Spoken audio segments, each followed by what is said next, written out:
Mr. President, because a breach to the obligation to punish genocide can be at issue only if genocidal acts have been committed, Myanmar purports that the Gambia's reasoning is logically flawed when it suggests that impunity is an indicator of dolus specialis, whereas it is up to the applicant to establish that genocidal acts have been committed, which suggests the existence of a very intention, or require, rather, the existence of such an intention.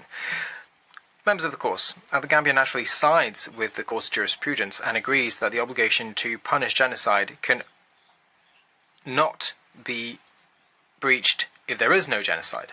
However, when the Gambia alleges that Myanmar's deliberately organized impunity of the members of its military involved in clearance operation is a key factor allowing to come with even greater certainty, were that to be necessary, to the conclusion that it possessed genocidal intent, when it says this, the Gambia's logic is certainly not flawed.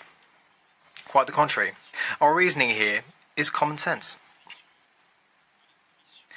just as is that of the UN's fact-finding mission, when it took it on and considered that the absence of credible criminal prosecution, not even on the basis of common law provisions, to be the seventh and final indicator of genocidal intent. Indeed, members of the Court, as you know, enacting punishment is an attribute of sovereignty and a sovereign prerogative par excellence. Therefore, not to punish when there are clear reasons to take legal action undoubtedly shows the will, the intention of the highest level of the state. The former agent for Myanmar in this case, who is now a prisoner of the junta, she understood this full well, since she said before you, and rhetorically, the following question in the hearing for provisional measures, and I quote her. On the part of a state that actively investigates, prosecutes, and punishes soldiers and officers who are accused of wrongdoing. End quote.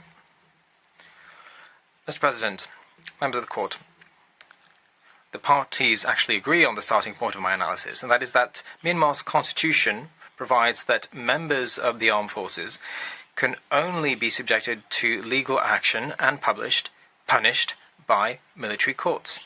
What's more, the Commander-in-Chief of the Armed Forces, who was also the head of state, General Min Aung Hlaing, is the supreme judicial authority within the Tatmadaw. His decisions when it comes to military justice are definitive and without appeal. What's more, the Tatmadaw's military justice system is well organized, and once again, I quote the former agent for Myanmar. Advocate General in Myanmar is by all standards well resourced, with more than 90 staff and a presence in all regional commands throughout the country. In other words, the military justice system is in the hands of the military, and that system is fully capable of enacting its authority everywhere where the armed forces are deployed in the country.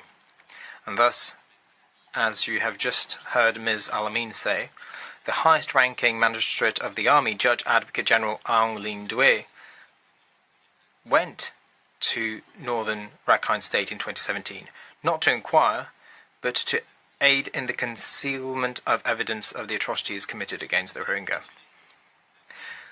Members of the Court, Myanmar's setting up of a veritable impunity system which reveals its dolus specialis becomes clear when we analyze its behavior chronologically. And here I would distinguish between three periods of impunity. The first period of impunity starts during the first wave of clearance operations and continues throughout the time period between the two waves of clearance operations.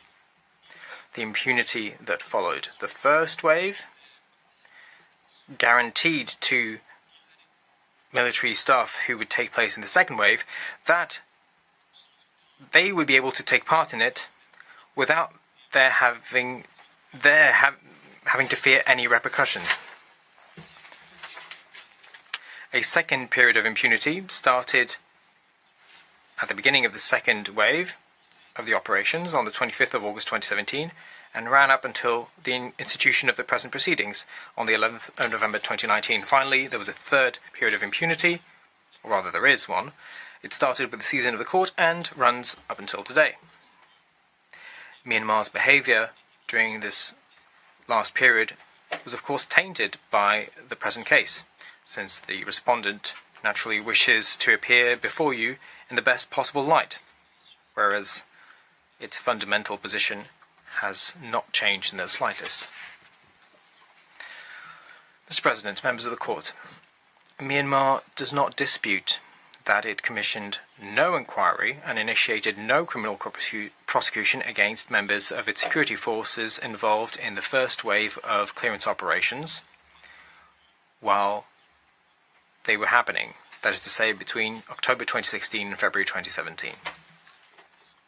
This impunity continued between the end of the first wave and the beginning of the second wave in August 2017.